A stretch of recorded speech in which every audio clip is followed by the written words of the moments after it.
Today I'm going to show you how to make this offset shell scarf. So this pattern, if you've been watching my channel, this pattern is the pattern that I'm using for my 2023 Super Scrap Busting Blanket project.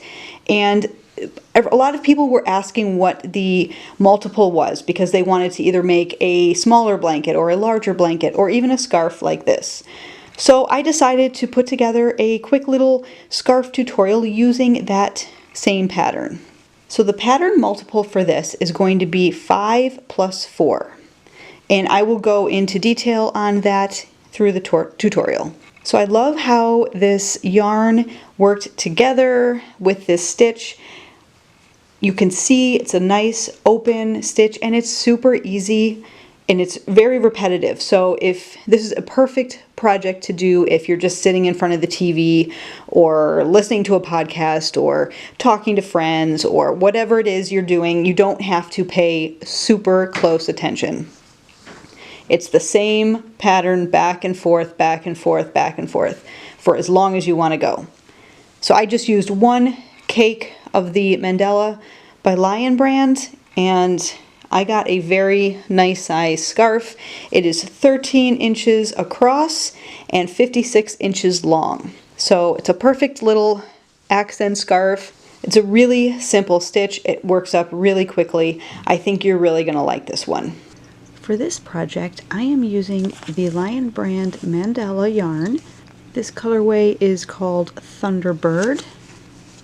It is a 3-weight yarn and 5.3 ounces, 150 grams per cake here.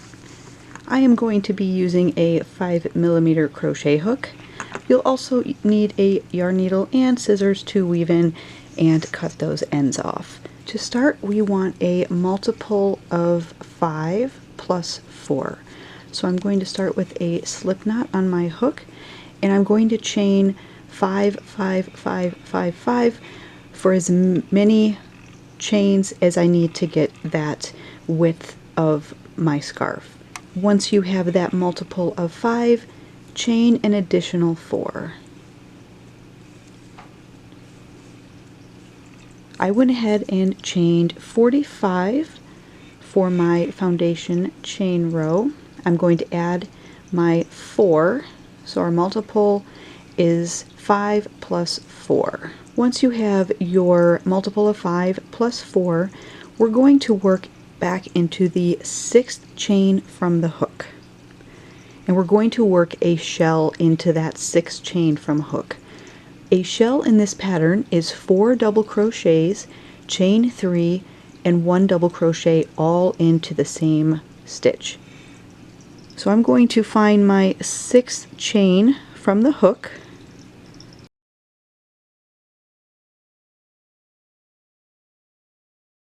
Working back into the 6th chain away from your hook, you want to work a shell. So we're going to work 4 double crochets,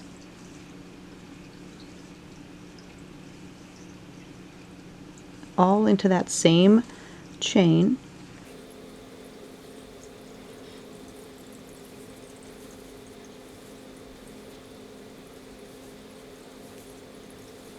So I've got my 4 double crochets into the 6th chain from the hook. I'm going to chain 3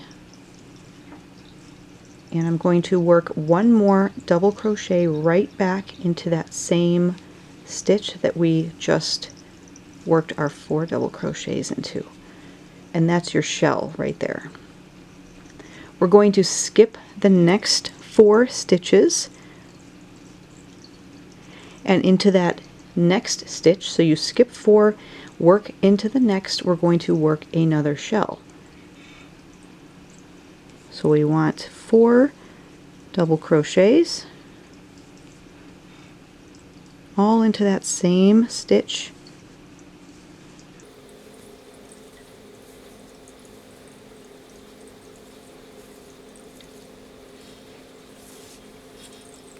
We're going to chain 3 and we're going to finish our shell by putting a double crochet right back into that same stitch.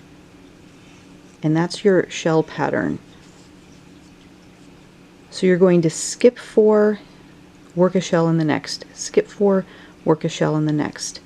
So I'm going to keep working this pattern, and then I will show you what to do when you get to the end of this foundation chain row.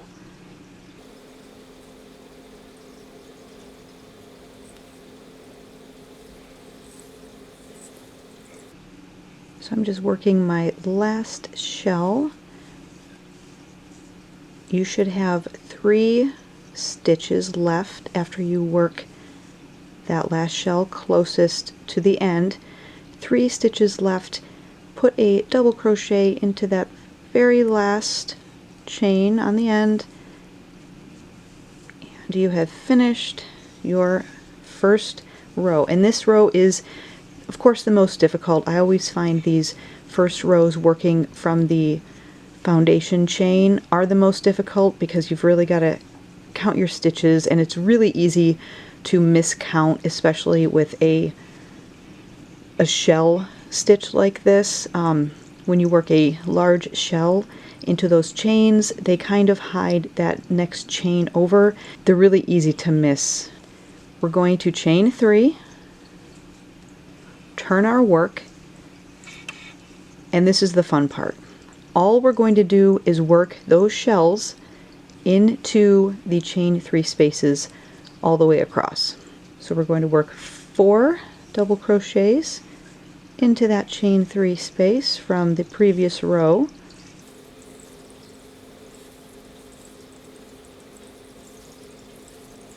Chain 3 and work a double crochet into that same space. And there's our shell into the chain 3 space from the row before. Skip to the next chain 3 space and work a shell, 4 double crochets.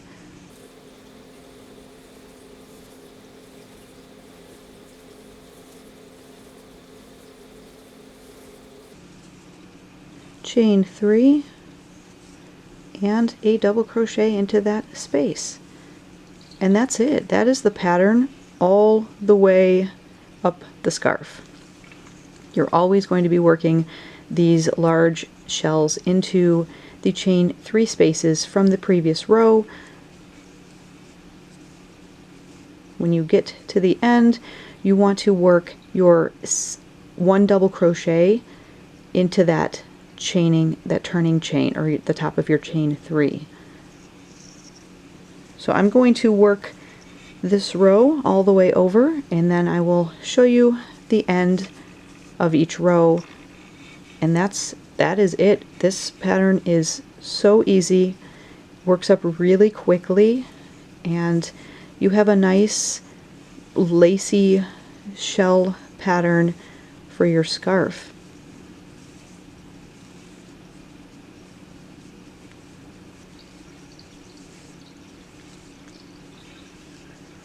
Alright, so I have 1 more chain 3 space. I'm going to work a shell into that last chain 3 space.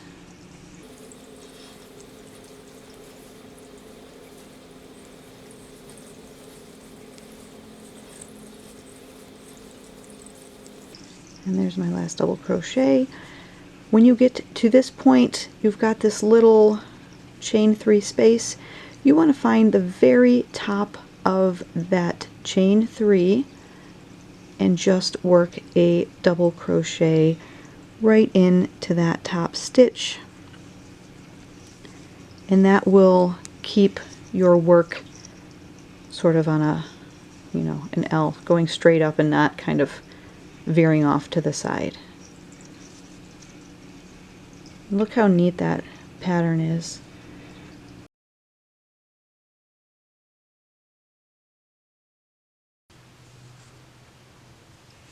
So I'm on the last row. I'm just going to put a double crochet into the top of my chain.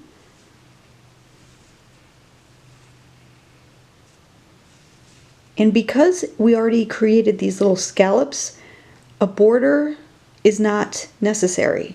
And even on the sides for something like this, you could easily just put on a scalloped border if you felt like it. But I don't mind how this looks. and so I am not going to put on a border. For the beginning row, because it has just this flat chain, you may want to add a scallop edge to this side. Now, where I finished my yarn, it happens to be the same color as where I started, which is handy. Now I'm going to start with a slip knot here, and it doesn't matter which end you pick to start on.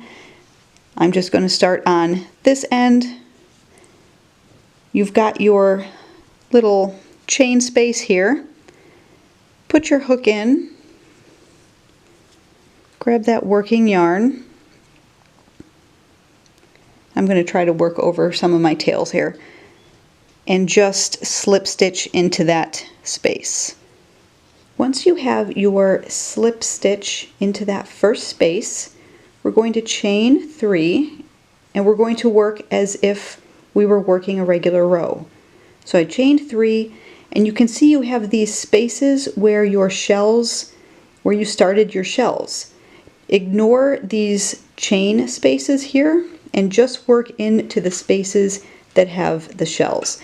And we're just going to work a row of the pattern. So I'm going to yarn over and I'm going to work 4 double crochets right into that space.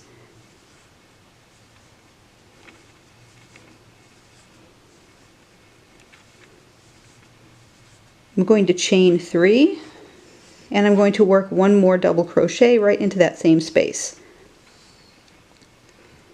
And you can see it's just going to mimic that shell that we created from our first row. So the next row the next space I'm going to work in is that space. Skip that large chain space, work into the next space. Skip that one, work into the next space.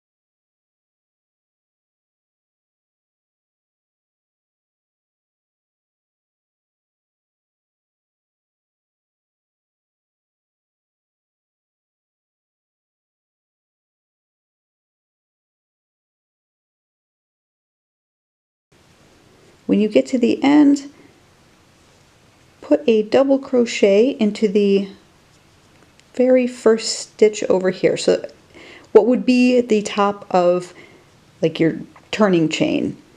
So just find a stitch. You just want to kind of even that side up. So find a stitch right near the top of that chain, and you've created a little border on the bottom. I'm going to go ahead and fasten off. And there we go. No more flat edge. So here is the finished project. Again, 13 inches across and 56 inches long. So it's quite a nice size little scarf. Perfect for little accent to any outfit in the spring and even in the fall or the cooler summer nights. It took just 1 ball, not even 1 ball of that Mandela cake, using a 5mm crochet hook.